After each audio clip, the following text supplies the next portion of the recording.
Change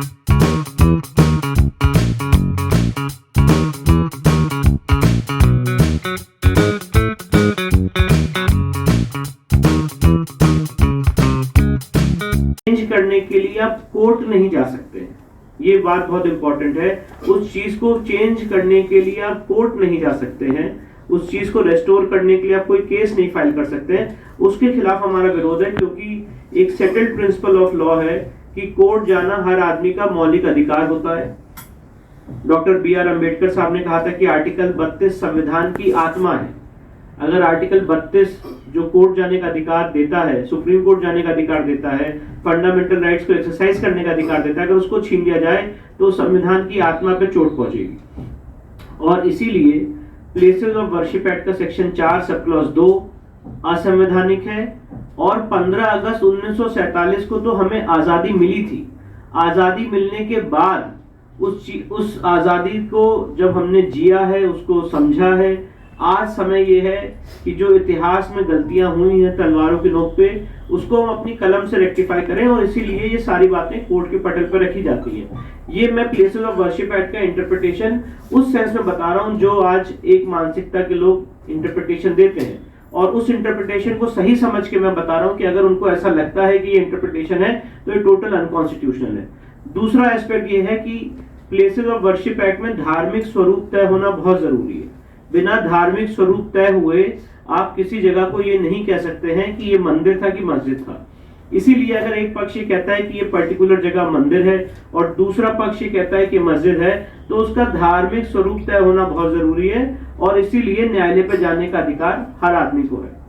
साथ ही साथ places of worship act जो 1991 में नरसिम्हा राव सरकार लाई थी, उसमें और वक्फ एक्ट में बहुत बड़ा कंट्राडिक्शन है।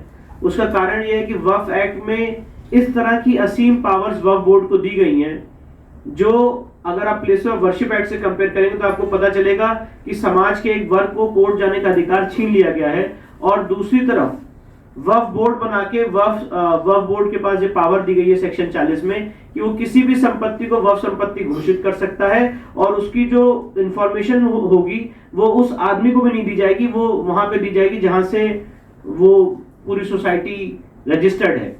तो इस तरह का एक आर्बिट्रेरी, इलीगल, अनकॉन्स्टिट्यूशनल कानून जो इस देश में चल रहा है, और जो आंकड़े आ रहे हैं वो बहुत शॉकिंग है कि डिफेंस और रेलवे के बाद इस समय तीसरे नंबर पे सबसे ज्यादा संपत्ति अगर किसी की है तो वक्फ बोर्ड की है। और बहुत भारी मात्रा में संपत्तियों पे कब्जा किया जा रहा है और वक्फ संपत्ति घोषित की जा रही है। उनके लिए पूरा स्पेशल सिस्टम बना हुआ है, वक्फ मैनेजमेंट सिस्टम है। साथ ही साथ on the other hand Hindu समाज के लिए ऐसा कोई मैनेजमेंट नहीं है, ऐसा कोई सिस्टम नहीं है, ऐसा कोई मिनिस्टर नहीं है जो उसको ओवरलुक करे। वक्फ बोर्ड के जितने मुतवल्ली होंगे, वक्फ डीड में जितने लोग होंगे, उनको पब्लिक सर्वेंट का दर्जा दिया गया है सेक्शन 101 में। मैं पूछना चाहता हूं, क्या किसी पुजारी, पंडित, महंत, शंकराचार्य, किसी मठाधीश को क्या पब्लिक सर्वेंट का दर्जा दिया गया है? तो ये सारे जो कानून में जो कमियां हैं, जो इसके अंदर एक असंवैधानिक तत्व है, उसके लिए ये हिंदू जनजाति समिति के मार्गदर्शन में ये राष्ट्रीय हिंदू अधिवेशन का आयोजन किया गया है। और इन सारे जो इम्पोर्टेंट इश्यूज हैं इस पे चर्चा होगी, और देश के और विदेश के अलग अलग लोग आके इसमें अपनी बात रखेंगे, उनको जागृत करने का काम किया जाएगा और उनकी बातों को भी सुना जाएगा। अवसर मिल रहा है, परम सौभाग्य है। देश में धर्म, राष्ट्र, इसकी सुरक्षा सुनिश्चित करने हेतु आपका 1 दशक से भी ज्यादा जो हिंदू जागृति समिति का कार्य चल रहा है, और पीढ़ी दर पीढ़ी जो विष्णु जैन जी के परिवार का कार्य चल रहा है, वो हम सबके लिए सीखने योग्य है, प्रेरणा के योग्य है। आज रहने का सौभाग्य मिले, देश भर के जो हिंदू संगठन आ रहे हैं उनसे चर्चा परिचर्चा का शायद ये एकमात्र प्लेटफॉर्म है पूरे देश में, जो लगातार हर साल हिंदू विषयों पर काम कर रहे युवा, हिंदू विषयों पर काम कर रहे वकील, उद्योगपति, संगठन, विचारक, लेखक, इन सभी लोगों को एक जगह पर मिलना, समन्वय करना, संवाद करना, आगे के बारे में सोचना, एक दूसरे के अनुभवों से सीखना, इस प्रकार का शायद ये एकमात्र पूरे देश में कार्यक्रम है, प्लेटफॉर्म है। और बड़ी उत्सुकता के साथ मैं वेट कर रहा था कि कब कोरोना काल की बंदिशें खत्म हो, दोबारा से ये अधिवेशन हो और मैं उसका हिस्सा बनूं। तो इस बार हम सब लोग रहेंगे गोवा के इस अधिवेशन में। देश करने वाले कार्यकर्ता गण वहां पर होने जा रहे हैं। जो 3 प्रमुख विषय बताए गए उन पर तो विचार होगा ही, उसके अलावा समाज की जो चिंताएं हैं और चुनौतियां हैं उन पर भी विचार होगा। आज कश्मीर में जो हालात देखने में आ रहे हैं वैसा हालात खाली कश्मीर में नहीं है, बल्कि यहाँ दिल्ली में जहां हम बैठे हुए हैं यहाँ पर भी अगर हम देखें तो जब बांग्लादेशी घुसपैठियों के ऊपर जरा सी कार्रवाई की बात हुई तो ऑन रिकॉर्ड जो अपराधी थे अंसार जैसे लोग, उनका जो दुस्साहस था और उनका जो व्यवहार था वो ये बता रहा था कि कानून और व्यवस्था का डर एक तरह से समाप्त हो चुका है और ये मान के चल रहे हैं एक खास वर्ग के अपराधी कि वो कुछ भी कर सकते हैं, उनके खिलाफ कोई बड़ी कार्रवाई नहीं होगी। देश के बहुत बड़े बड़े वकील उनके लिए कोर्ट में खड़े हो जाएंगे, पैसे का उनको समर्थन मिल जाएगा, मीडिया के एक वर्ग का समर्थन मिल जाएगा, राजनीति के एक वर्ग का समर्थन मिल जाएगा। ये हम लोगों ने अंसार के मामले में देखा, यही हम लोगों ने जब जामिया के इलाके में कार्रवाई की बात हुई तब हमने ये देखा और ये देश में जगह जगह देखने के लिए आ रहा है। आज राजस्थान में गहलोत सरकार जिस प्रकार से एक एक करके वहां पे हिंदू कार्यकर्ताओं की हत्याएं हो रही हैं या हिंदू त्योहारों पर ही सरकार के द्वारा निर्देश और ऑर्डर जारी किए जा रहे हैं रोक लगाने के, इस प्रकार का जो व्यवहार है पिछले रामनवमी में हमने जो देखा, शायद वो पिछले 30, 40, 50 सालों में इस देश में नहीं आया होगा कि एक खास त्योहार पे पूरे देश में हिंदुओं के उत्सवों के ऊपर आक्रमण किया गया हो, एक ही पैटर्न पे आक्रमण किया गया हो, उसको भंग करने की कोशिश की गई हो और तैयारी के साथ, पत्थरों के साथ, बम के साथ टारगेट किया गया हो धार्मिक यात्राओं को, निशस्त्र भजन करते हुए लोगों के समूहों को टारगेट किया गया और पूरे देश में राजस्थान के करौली से लेकर मध्य प्रदेश के खरगोन तक, दिल्ली के जहांगीरपुरी तक, गुजरात के हिम्मतनगर तक, लगभग सब जगह परिस्थिति ऐसी आ गई कि मुंबई में हनुमान चालीसा के पाठ तक पर बैन लगाने के सरकारों के द्वारा निर्देश दिए जाने लगे। तो ऐसी परिस्थितियों में जबकि तौकीर रजा हो या मदनी हो या ओवैसी हो या अमानतुल्लाह हो, इनके जैसे लोग सामने से आकर भड़काऊ न केवल बातें कर रहे हैं बल्कि संदेश दे रहे हैं अपने समाज में। इमरान प्रतापगढ़ी जिनको अभी राज्यसभा भेजा है कांग्रेस ने, अगर आप उनकी शायरी सुन लें, बड़ी जनसभाओं में जिस प्रकार से वो लोगों को हथियार उठाने के लिए, कत्लेआम करने के लिए, सड़कों पर उतरने के लिए, दंगा करने के लिए खुले शब्दों में भड़का रहे हैं, वैसे व्यक्ति राजनीतिक दलों के द्वारा संसद में भेजे जा रहे हैं। तो इस वातावरण में यह अधिवेशन बहुत ही आवश्यक हो चुका है। इसमें से एक रिस्पांस, एक वैचारिक तौर पर, सामाजिक तौर पर सभी हिंदू संगठनों को इकट्ठे होकर, जिसका हम लोग हिंदू इकोसिस्टम में प्रयास करते हैं, हिंदू विक्टिम की मदद की जाए और दूसरा कोई विक्टिम ना बने, ना बंगाल में बने, ना केरल में बने, ना कर्नाटक में बने, ना गुजरात में बने, ना कश्मीर में बने, ना दिल्ली में बने, उसके लिए सुनिश्चित प्रयास किए जाएं। इस दिशा में इस अधिवेशन से कोई ना कोई आगे का रोल मॉडल एक्शन प्लान निकले, ऐसी मेरे को आशा है और इसी दिशा में हम लोग प्रयास करेंगे। और सेक्शन 4 सब क्लॉज 2 अगर आप उसको देखेंगे तो ये 4 sub clause 2 places of worship act का, जिसमें लिखा हुआ है कि जो 15 अगस्त 1947 को जो स्थिति थी जिस धर्मस्थल की, वो वैसे ही रहेगी और उसको बदलने के लिए कोई कोर्ट में याचिका नहीं फाइल कर सकता। लगाना पड़ेगा जब आप प्रॉपर्टी के हक मांग रहे हैं। नहीं, हम टाइटल मांग रहे हैं। हम ये कह रहे हैं कि अगर कोई संपत्ति जहाँ पे हिंदू मंदिर था उसको तोड़ के अगर मस्जिद में कन्वर्ट किया गया तो हम उसको वापस लेना चाहते हैं, चाहे वो 1000 रुपए की हो, चाहे वो 1000 करोड़ की हो। देखिए आप कॉस्टिंग में देखिए आपका भी इंटरेस्ट उतना ही है, हम भी समझते हैं, आप भी समझ रहे हैं। यदि आप मस्जिद एक 10 मीटर बाय 10 मीटर पे होगा तो क्या आप 10 मीटर बाय 10 मीटर करेंगे? अगर क्या आप जैसे राम मंदिर का आपने सिर्फ मस्जिद तो नहीं लिया, उसके इर्द गिर्द सारे प्लॉट लिए, तो व्यवहारिक बात यह है कि आप जमीन, यदि जितनी जमीन है, जितनी मंदिरें हैं या जो मस्जिदें जो मंदिर तोड़ के बनाई गई हैं, मैं ये जानना चाहता हूं कि उसका एरिया कितना है, टोटल एरिया कितना है अप्रोक्सीमेटली यदि हम कहें, और उसका एक एस्टिमेटेड कॉस्ट कितना बनता है। तो इसका तो हमने अभी तक आकलन नहीं किया है कि इसकी कॉस्ट क्या है और उसका एरिया कितना है। हर मंदिर के अपने इंडिविजुअल फैक्ट्स हैं। जैसे अगर आप राम मंदिर के केस में देखेंगे तो 2100 स्क्वायर मीटर की लड़ाई थी, तो जब 2100 स्क्वायर मीटर टाइटल सूट पे हिंदुओं को मिला तो उसके बाद जो इर्द गिर्द का एरिया वो हिंदुओं ने परचेज किया, एक संस्था बनी उसने परचेज किया। पॉइंट एंड इशू ये है कि ये हमारा सिर्फ ऑन प्रिंसिपल एक मुद्दे की लड़ाई है, और मुद्दे की लड़ाई ये है कि इतिहास में, और ये लड़ाई, मैं एक बात और कहना चाहता हूँ बहुत विनम्रता से, अभी सर ने भी एक बात कही कि सुप्रीम कोर्ट का जो राम मंदिर का जजमेंट है पैरा 115, 116 और 117, वो क्या कहता है? वो यही कहता है कि जो मंदिर बनाने का संकल्प है वो अमर है, वो अमिट है।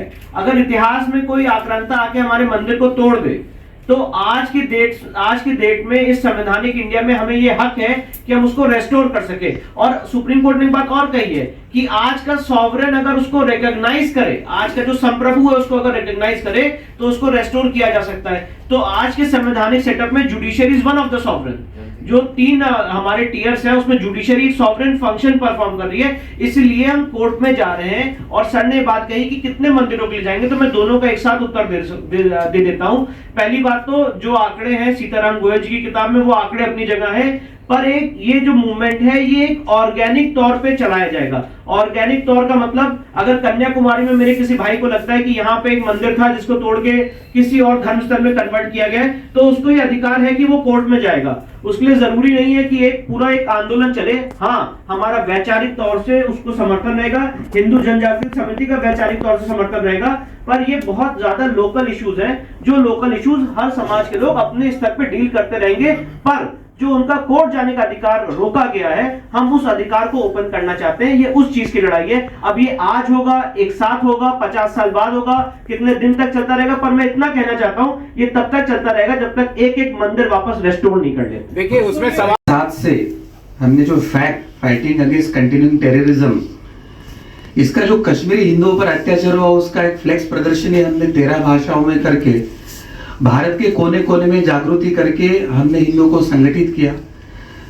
2012 से हिंदू अधिवेशन ने कश्मीरी हिंदू और कश्मीर के लिए अपने प्रस्ताव पारित करके कश्मीरी हिंदू के लिए पनून कश्मीर एक सेपरेट, वहां पर सुरक्षित हिंदुओं के लिए एक स्टेट बने, उसके लिए पहल किया है। एक भारत अभियान कश्मीर की, और हम पूरे भारत के संगठनों को जम्मू तक लेके जाकर उस समस्या का अंतरराष्ट्रीयकरण और भारत के अंतर्गत जागृति के प्रयास हमने किए हैं। अब दूसरा प्रश्न है कि पहला रोड़ा था 370 का जो हट चुका है। अब दूसरी जो बात है कि जब इस्लाम बहुमत में आ जाता है, वो बहुसंख्यक बन जाता है, तो अब ये दूसरी समस्या कश्मीर में उभर के आई है कि वहां पे कोएग्जिस्टेंस कैसे कठिन होता है। उसका उत्तम उदाहरण कश्मीर ने विश्व के सामने रखा है। झूठा भाईचारा, एक तरफा भाईचारा, ये कैसे आत्मघाती हो सकता है।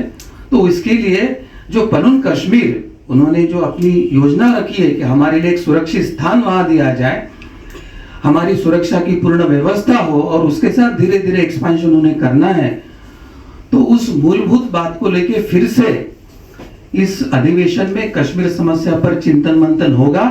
अब केंद्र बिंदु 370 नहीं, केंद्र बिंदु ये रहेगा कि क्या जनसंख्या बढ़ने के बाद इस्लाम बहुसंख्यक बनेगा तो कश्मीर की स्थिति आज कश्मीर में, वैसे भारत में कहां हो सकती है, और कश्मीर का उदाहरण देश को, प्रशासन को, पुलिस को, मिलिट्री को, केंद्र और राज्य सरकारों को क्या सबक दे रही है, उसके बारे में चिंतन मंथन होगा। 2 सवाल इसी से जुड़ा हुआ है। कानूनी अगर कोई बात प्रूव हो जाती है तो जुडिशरी है कि वो निर्णय ले सकते हैं। सबको अपना अधिकार है, वो अपनी बाजू सरकार के सामने रखे, जुडिशरी के सामने रखे, और जुडिशरी जो कहेगी वो हिसाब से आगे की पहल हो। तो उसके लिए मैं तो कहता हूँ कि बुद्धिस्ट लोगों ने बहामन या अफगानिस्तान में जो कुछ किया है, तो उसको रिस्ट्रेशन के लिए प्रयास करें, हम साथ में खड़े हो जाएंगे। के पक्ष में सवाल था मेरा। पहली बात। और दूसरी बात, आपने जो जाति व्यवस्था बताई, वो हिंदू धर्म के धर्मशास्त्र में कोई बात ही नहीं आती है। हिंदू धर्म में आती है वर्ण की बात। तो जाति व्यवस्था की कोई बात नहीं है, सब समान है।